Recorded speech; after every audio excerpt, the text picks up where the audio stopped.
یہ نہ صرف ہمارے لیے جن جن کے کانوں تک اگر برے الفاظ نکالے ہیں ان کی زندگی میں، ان کے گھرانے میں ابتری کا باعث بنیں گے۔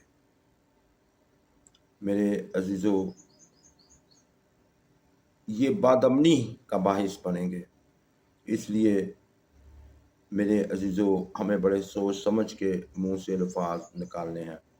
ہمارے الفاظ ہمیں دو طرح سے نقصان پہنچاتے ہیں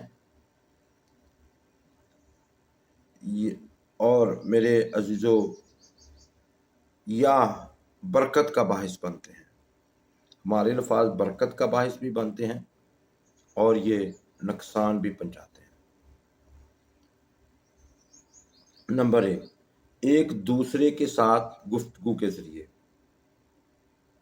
یہ برکت کا باعث بھی بنیں گے، نقصان بھی پہنچائیں گے۔ اگر الفاظ اچھے ہوں گے تو برکت کا باعث ہوگا، اگر برے ہوں گے تو پھر آپ خود ہی جانتے ہیں نقصان کا باعث ہوگا۔ نمبر دو، ایک دوسرے کے بارے میں گفتگو کے ذریعے سے، ایک دوسرے سے گفتگو کے ذریعے سے، ایک دوسرے کے بارے میں گفتگو کے ذریعے سے۔ بس ان طریقوں کو استعمال کرتے وقت کسی کے لیے نقصان کا سبب نہ ٹھہرے، کبھی بھی کسی کے لیے نقصان کا سبب نہ ٹھہرے۔ تو پھر دوران گفتگو اپنے الفاظ کی خبرداری کریں۔ جب آپ گفتگو کر رہے ہیں، آپ نے کیسے الفاظ استعمال کیے ہیں یا کرنے ہیں، اس کی خبرداری کریں۔ یہ ایک بنیادی مسئلہ ہے۔ ہمارے الفاظ گھائل کرتے اور مار ڈالتے، جیسے پولس رسول نے بھی لکھا، لفظ تو مار ڈالتے ہیں مگر روح زندہ کرتا ہے۔ یہ گھائل کرتے ہیں، یہ مار ڈالتے ہیں۔ ہم اپنے شریکہ کار، اپنے زیر قیادت افراد، اپنے قائدین اور اپنے خاندان کو ایسی ایسی باتیں کہہ جاتے ہیں جو ہرگز روا نہیں ہوتی۔ ایسی باتیں کبھی نہ کریں، ایسے الفاظ استعمال کبھی نہ کریں جو روا نہ ہو۔ ہماری بیجا تنقید، ناشائستہ مذاق اور غلط لہجہ دوسروں کے لیے بہت بڑے نقصان کا باعث بن سکتے ہیں۔ اور میں آپ کے سامنے ایک آیت رکھنا چاہتا ہوں۔ اگر آپ کلسیوں 4 باب اور اس کی 6 آیت کا مطالعہ کریں، کلسیوں 4 باب کی 6 آیت میں لکھا ہے، تمہارا کلام، کیسے زبان کو استعمال کرنا ہے، تمہارا کلام ہمیشہ ایسا پرفضل اور نمکین ہو کہ تمہیں ہر شخص کو مناسب جواب دینا آ جائے۔ اس آیت کو زبانی یاد کریں، اس آیت پر غور و خوض کریں، اور جو ہمارا کلام ہے ہمیشہ آلویز، دن رات ہر قسم کے برے حالات میں ایسا پرفضل اور نمکین ہو کہ تمہیں ہر شخص کو مناسب جواب دینا آ جائے۔ یہ خدا سے دعا کریں کہ خدا میرا کلام ایسا پرفضل ہو اور نمکین ہو کہ مجھے ہر شخص کو مناسب جواب دینا آ جائے۔ یہ اپنی دعائیا پوائنٹ بنائیں۔ ایک اور آیت آپ کے سامنے رکھنا چاہتا ہوں، اس کو بھی اپنا دعائیا پوائنٹ بنائیں۔ یہ تیتس 3 باب کی 2 آیت ہے۔ تکراری نہ ہو بلکہ نرم مزاج ہو۔ ہمارا مزاج نرم ہونا چاہیے، بحث کرنے والے نہ، اور سب آدمیوں کے ساتھ کمال حلیمی سے پیش آئے۔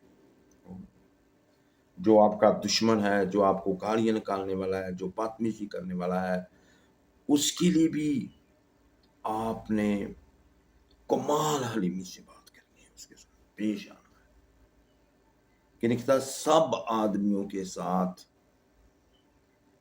کمال حلیمی سے پیش آئے۔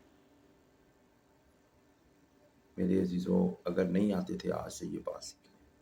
2 آیتیں میں نے آپ کے سامنے رکھی۔ آپ کا کلام ہمیشہ پر فضل اور سننے والے پر فضل ہو۔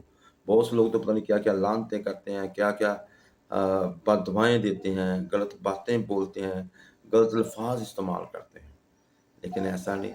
آپ کے کلام سے دوسروں پر فضل ہونا چاہیے، نمکین ہونا چاہیے، آپ کا نرم مزاج ہونا چاہیے، آپ کو ہر ایک کے ساتھ کمال علمی سے پیش آنا ہے۔ مجھے اور آپ کو، میرے عزیزو، غور کریں، آپ نے کسی کی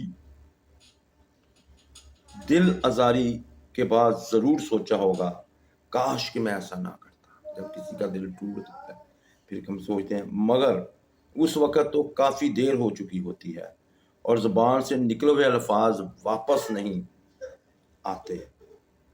زبان کے باعث پیدا ہونے والے مسئلے کا حل اس کے پیدا ہونے سے پہلے ہی سوچ لینا چاہیے کہ اس سے کیا مسائل پیدا ہوں گے، یہ آپ نے پہلے سوچنا ہے۔ بہت سے لوگ کہتے ہیں پرہیز علاج سے بہتر ہے، اس لیے آپ کو اپنی زبان کے زوراور ہونے کا اندازہ پہلے ہی کر لینا چاہیے کہ میری زبان کیسی ہے۔ آئیں ہم دعا کریں۔ اے جلالی آسمانی باپ، میں تیری حمد، تیری ستائش، تیری بزرگی کرتا ہوں۔ تو بے حد تعریف و ستائش کے لائق ہے۔ آج کے خوبصورت وقت کے لیے دل اور دل کی گہرائیوں سے تیرا شکریہ ادا کرتا ہوں۔ خداوند تو ہمیں فضل دے کہ ہم بولنے سے پہلے سوچیں، جس طرح پرہیز علاج سے بہتر ہے۔ پرہیز کریں ایسے الفاظ نکالنے سے۔ واقعی ہمارا کلام ہمیشہ ایسا پرفضل اور نمکین ہو کہ ہمیں ہر ایک کو مناسب جواب دینا آ جائے۔ میں تیری منت کرتا ہوں اے جلالی آسمانی باپ، تو ہماری مدد کر، ہم تکراری نہ ہوں بلکہ نرم مزاج بنے، اور سب کو ہمیں یسوع کے نام سے اے آسمانی باپ میں تیری منت کرتا ہوں، کمال علمی سے سب کے ساتھ پیش آنے کا فضل دے۔ جو یہ کلام سن رہے ہیں، جنہوں نے یہ باتیں سنی ہیں، وہ اسی طرح اس پر عمل کر سکیں۔ مجھے اور میرے گھرانے کو، کلیسیا کے ایک فرد کو، اور سب سننے والوں کو یہی بلیسنگ ملے۔ یسوع کے اعلیٰ، عظیم اور ببرکت نام سے، آمین۔